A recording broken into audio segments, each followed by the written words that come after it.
तो मैं जो बात कर रहा हूँ, आपसे बात हो रही है मेरी, तो जी ये रिकॉर्डेड रहती है, हम रिकॉर्ड ही करते हैं, हमारा बैकएंड इंजन इसको रिकॉर्ड करता है, ठीक है ना। ठीक है।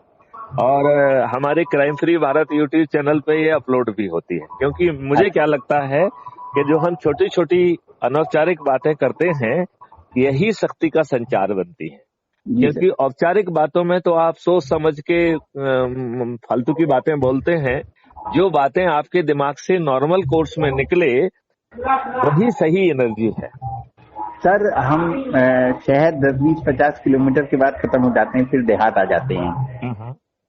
और देहात में जो है मतलब ये है कि उनसे हम ये एक्सपेक्ट नहीं कर सकते कि वो बहुत ज्यादा क्लिष्ट बातें समझ पाए। जैसे हम संविधान समझाने लगे तो वो समझेंगे नहीं, हम सीपीसी सीआरपीसी की बात करेंगे उनकी समझ नहीं आएगी ज्यादा जल्दी। तो हमको जो है स्पष्ट भाषा में, सरल भाषा में, उनकी भाषा में तो जो अपन उदाहरण बात कर रहे हैं, मेरे ख्याल से बहुत सरल भाषा में ही बात कर रहे हैं, जी सर। है ना। तो इसी भाषा में मैं ये कह रहा हूँ कि जो जिसमें हमको ट्रांसफर ऑफ पावर मिला है, ये एक्ट ब्रिटिश पार्लियामेंट में 17 जुलाई को जो है पास हुआ है, राइट। और उसमें उन्होंने ये पावर ऑफ ट्रांसफर भी अपने चुने हुए व्यक्ति को किया, वो जवाहरलाल नेहरू को। जवाहरलाल नेहरू को वर्किंग कमेटी में एक भी वोट नहीं मिला था, फिर भी उस व्यक्ति को प्रधानमंत्री बना दिया गया।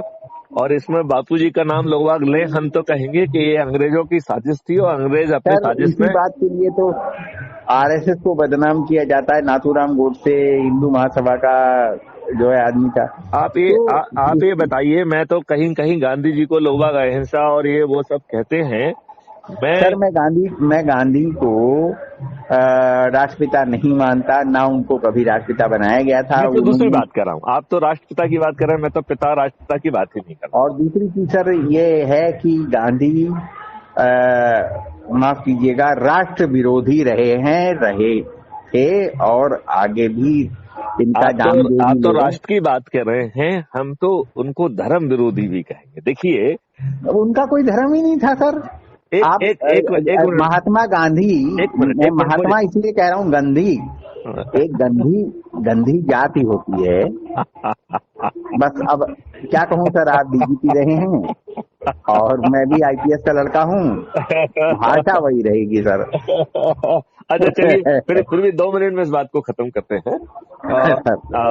जो महात्मा गांधी जी ने बात कही कि कोई आपके गाल में तमाचा करे मारे तो आप दूसरा गाल कर दीजिए, ये हमारे धर्म के विरुद्ध है, ठीक है ना।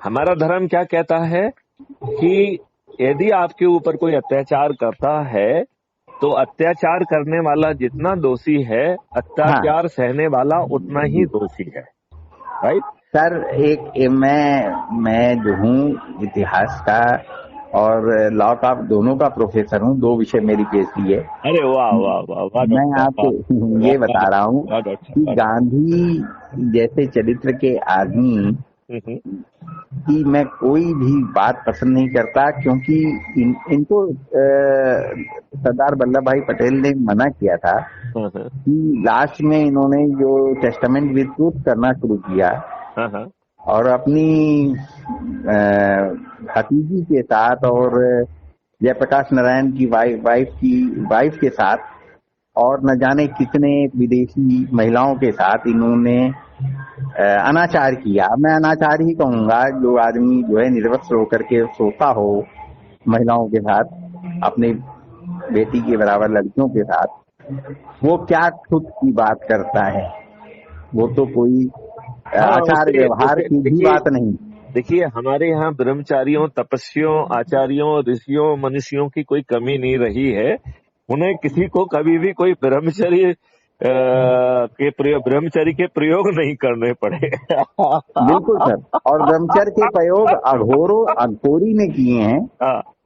अघोरी लोग करते थे जो कि वामाचार करते थे, जो हमारे यहाँ निषिद्ध बताया गया। वो ब्रह्मचर्य के प्रयोग नहीं करते थे, वो तो दुराचार करते थे, खुला अनाचार दुराचार करते थे। वो उसको ब्रह्मचर्य के प्रयोग नहीं कहते थे। एनीवे, तो मैं दूसरी तरफ आपको ले जाने की कोशिश कर रहा था। मैं ये कह रहा था कि हमारा गीता भी कहता है कि यदि जी कोई सर। आपके ऊपर अत्याचार करे तो आपको धर्म युद्ध करना ही पड़ेगा। वो ये नहीं बिल्कुल। कहता कि आप ब्यूरो के तहत घुस जाओगे और साला दूसरा गाल कर दोगे और इसे अहिंसा का हम वो नहीं नहीं सर, पहनाएंगे। नहीं सर, शक्ति की पूजा होती है, और अगर आपके ऊपर अत्याचार होता है तो उस अत्याचार का प्रतिरोध भी करना चाहिए। हम तो सुभाष उसे चंद्र बोस। हम तो उस प्रतिरोध को धर्म युद्ध कहेंगे। तो जी हमने अपने क्राइम फ्री भारत में एक पेट जो हमारा स्लोगन है, वो वो 2-3 स्लोगन है। एक स्लोगन तो ये है कि we will change the face and fate of our country, और हम दूसरी बात उसमें ये कहते हैं कि इसको करने के लिए मुझे किसी गवर्नमेंट की जरूरत नहीं है। तीसरी हाँ सर। तीसरी तीसरी बात हम जो उसमें बहुत जोर से कहते हैं कि हमें शक्ति जो है ना का जागरण करना पड़ेगा, वो भी पब्लिक के साथ, और उसकी शक्ति से हम शक्तिवान बनेंगे। और उसके लिए सर हमने जो आप कहाँ रहते हैं एमपी में? मैं भोपाल में रहता हूँ। भोपाल में, जी ठीक है सर। मैं हाजिर होता हूँ और मैं आपसे मिलने आऊंगा सर। जरूर जरूर अगर जरूर जरूर अगर उसी मैंने समय तो। मैंने इसे आपको अपने क्राइम फ्री भारत की मंडली का एक बहुत महत्वपूर्ण सदस्य माना है, जी और मैं आपको कुछ महत्वपूर्ण भूमिकाएं भी देना चाहूंगा। जी और सर। मैं ये चाहूंगा कि जनता को जगा के, अभी हम शासन से संवाद नहीं करेंगे, हम जनता से संवाद करेंगे, ठीक है ना। और जनता को जागृत करके जी फिर सर। जो माननीय प्रधानमंत्री नरेंद्र मोदी जी ने सिखाया है, हम थाली के माध्यम से, दीपक के माध्यम से फिर जी सर। संवाद करेंगे। और वीडियो चला के समय सीमा में जी सर। आप पार्लियामेंट को जो है ना 365 दिन चलाइए। जो हमारे चुने हुए पुराने कांग्रेसियों ने जो गड़बड़ियां की हैं, अब हमारे चुने हुए भाजपाई उन गड़बड़ियों को ठीक करें। जी और ये बात मैं माननीय नरेंद्र मोदी जी की 2 बातों से थोड़ा सा मैं आहत हूँ, मैं आपसे शेयर करना चाहूंगा। एक बात तो मैं ये आहत हूँ कि उन्होंने अभी बीच में कहा कि ये लोग हमें नोच खाएंगे, हमें जीने नहीं देंगे। मुझे लगता है कि देश के प्रधानमंत्री से के मुंह से ये शब्द जो है बहुत ही लज्जाजनक है। हाँ, सही बात है। हाँ, हमारे देश के प्रधानमंत्री को इतनी लज्जाजनक बात नहीं कहना चाहिए। जी और यदि हमारे देश का हमारा चुना हुआ प्रधानमंत्री यदि वो कमजोर महसूस करेगा, जिसे चारों तरफ सुरक्षा अवेलेबल है, तो आम नागरिक तो इन आतताइयों के सामने कितने कमजोर हो जाएंगे। नहीं सर, उनके इर्द गिर्द भी बहुत से विभीषण हैं वो जो उनका बने भाषण रहे, लेकिन जो है ना, राम राम होते हैं, रावण रावण होता है। राम जी सर। राम का अपना जो है तपोबल, अपना सब चीज होती है। नहीं तो सर, हमारा आरएसएस अब उनको जो है ऐसे आदमियों की वीआईपी सर्किल की सिक्योरिटी देगा जो उनको इस तरीके नहीं, की लेकिन बातें। हमारे अंदर यदि डर भी हो तो भी मैं प्रार्थना करूंगा मिस्टर नरेंद्र मोदी जी से कि दोबारा ऐसे शब्दों का इजहार ना करें। जी सर, बिल्कुल उनको कहलवा दिया जाएगा सर। है ना। और दूसरी बात जो मैं माननीय नरेंद्र मोदी जी से कहना चाहूंगा कि वो हर चीज को सुप्रीम कोर्ट के माध्यम से क्यों कराना चाहते हैं। एक्चुअल में सर आपसे मैं शेयर कर लेता हूँ कि देखिए सर, हमारे यहाँ जो है व्यवस्थापिका, कार्यपालिका और न्यायपालिका में न्यायपालिका को एक प्रकार से सर्वोच्च माना गया है। नहीं, कोई सर्वोच्च नहीं है, सब जो है अपने अपने पाले में काम करें। कोई कानून निर्मात्री लेजिस्लेचर है। और नरेंद्र मोदी जी डायरेक्ट आक्षेप नहीं लेना चाहते हैं। देखिए कावड़िक है। डॉक्टर साहब जरा मेरी ध्यान से सुने। हमारे चुने हुए प्रतिनिधि ने इन्हीं पार्लियामेंट में बैठ के जो षड्यंत्रकारी एक्ट बनाए हैं, वो सिंपल मेजॉरिटी से बनाए हैं। आज हमारे चुने हुए माननीय नरेंद्र मोदी उनको सर, आपकी मेजॉरिटी अगर आ जाएगी, आपकी अगर नहीं आएगी मेजॉरिटी, थम्पिंग मेजॉरिटी आने की उम्मीद। अरे हम अभी क्यों ना करें। मोदी जी की भाषा भी परिवर्तित हो जाएगी सर। मैं ये कह रहा हूँ कि 65 इंच का हो जाएगा, क्योंकि उनको आपको तो पता ही होगा कि हम केवल 6 राज्यों में लीड कर रहे हैं। हाँ। केवल 6 राज्यों में लीड कर रहे हैं, बाकी राज्यों में हम नहीं हैं। हाँ हाँ फिर भी सरकार बन गई है, बहुत बड़ी बात है सर। और इस बार कांग्रेस का तो और टुकड़ा खत्म हो सारी क्रिश्चियन कंट्रीज गया।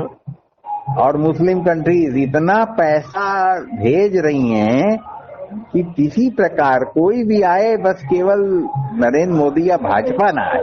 तो मेरे कुछ फार्मूले मान लें, 2024 के पहले ऐसा करना खत्म हो जाएगा? नहीं हो पाएगा ऐसा। देखो मैं बड़ा सिंपल सी बात कह रहा हूँ।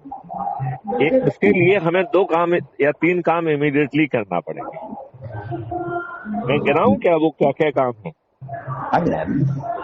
हेलो डॉक्टर साहब। हाँ सर बताएं। मैं वो 3 काम बताऊं क्या काम करना पड़ेगा? बताइए। पहला काम करना पड़ेगा साइबर क्राइम फ्री कंट्री। जी। ये बच्चों का खेल है। ये हमारी लचर व्यवस्था के कारण आज करोड़ों ऑफेंस हो रहे हैं। जो आपको एसएमएस मिलता है, जो साइबर क्राइम इंटेंट से भरा हुआ मैसेज है, वो भी एक अपने आप में अपराध है। हम आप और सभी को ऐसे मैसेज, ईमेल, लिंक दिन में दसियों प्राप्त हो रहे हैं। जी। इसका मतलब है कि साइबर क्राइम यदि अटेम्प्ट भी है तो वो करोड़ों में हो रहा है। Do you agree with me? Yes or no? हाँ सर सही है। तो हमें साइबर क्राइम फ्री कंट्री बनाना पड़ेगा, वो जरूरी है। और उसमें 2 चीजें चाहिए। मैं जो है ना गारंटी से क्राइम फ्री भारत जो है ना, साइबर क्राइम फ्री भारत अभी 6 महीने में तैयार कर सकता हूँ। 1 महीने में तो 100% हो जाएगा, गारंटी के साथ, राइट? अब दूसरा जो है ना, ये साइबर क्राइम फ्री क्यों करना है? क्योंकि मुझे पेपर करेंसी फ्री कंट्री करना है। ठीक है ना? मैं बेहद खुश हूं कि माननीय नरेंद्र मोदी जी ने आरबीआई को ऑलरेडी निर्देश दिए हैं कि हम डिजिटल करेंसी चालू करें। तो लेकिन डिजिटल करेंसी अब चूंकि सब्जियों वालों से लेके हर कोई ऑलरेडी डिजिटल करेंसी लेने लगा है, फोन पे से लेके हर चीज चलने लगी है। तो अभी हम पहले से अनाउंस कर देंगे कि हम 1 साल के अंदर पेपर करेंसी को गायब कर रहे हैं, तो इसमें गति मिल जाएगी। ठीक है ना? तो हमें सेकंड काम करना पड़ेगा पेपर करेंसी फ्री कंट्री। और पेपर करेंसी फ्री कंट्री करोगे तो एक साथ आपको 50 चीजें फायदा मिल जाएगा। ये फालतुओं को, जो एनजीओ को पैसा आते हैं, वो आना बंद हो जाएगा, क्योंकि उसकी ट्रेल मिल जाएगी, राइट? आपके ड्रग में जो पैसा जा रहा है वो नहीं जा पाएगा, जो आपका नक्सलिज्म में पैसा जा रहा है वो नहीं जा पाएगा, राइट? तो आपकी टेररिज्म, नक्सलिज्म, जितनी भी ऐसी प्रॉब्लम है, उनको आप बहुत ही सफलता से कंट्रोल कर पाएंगे। ठीक है ना? फिर तीसरा जो हमारा है, हम टैक्स फ्री कंट्री बना सकते हैं। तो हम कहेंगे कि हम 30% से 20%, 10% और 5% और फिर हम 0% टैक्स पे चले जाएंगे। और हम टैक्स की जगह ट्रांजैक्शन फीस लेंगे। ठीक है ना? तो वो ट्रांजैक्शन फीस का सम टोटल और जो रेवेन्यू क्राइम फ्री भारत से आएगा, वो आज जो सरकार को पैसा मिल रहा है, मैं गारंटी लेता हूँ इससे 4 गुना ज्यादा पैसा डेवलपमेंट के लिए अवेलेबल रहेगा। तो आप बताइए, टैक्स फ्री कंट्री भी हो जाएगी और डेवलपमेंट के लिए 4 गुना पैसा भी मिल जाएगा, तो आपके पेट में दर्द क्यों होना चाहिए? बिल्कुल होना चाहिए। अच्छा, फिर चौथा काम जो करना है, वो करना है खर्च फ्री चुनाव। और ये आप यदि crime free Bharat YouTube channel पे जाएंगे तो मेरे खर्च फ्री चुनाव पे ढेर सारे आपको वीडियो मिल जाएंगे। ठीक है ना? जी। तो उसमें मेरा बड़ा सिंपल कहना है कि चुनाव के दौरान खर्च करने पे प्रतिबंध होगा और वो एक संज्ञेय अपराध है। ठीक है सर, मैं थोड़ा ब्रेक लेना चाहूंगा, थोड़ा सा। चलिए। तो डॉक्टर साहब जो है ना, मैं आपकी इजाजत चाहता हूँ। जो अपना वार्तालाप है, इसको हम क्राइम फ्री भारत पर अपलोड करना चाहेंगे। I hope you are comfortable with that. हाँ, यस सर। ठीक है, तो हम बहुत जल्दी मिलते हैं और एक समर्थ भारत के निर्माण में अग्रणी भूमिका निभाने के लिए मैं आपका आह्वान करता हूँ। जी सर। जय हिंद, जय भारत। जय हिंद सर, जय हिंद, जय भारत।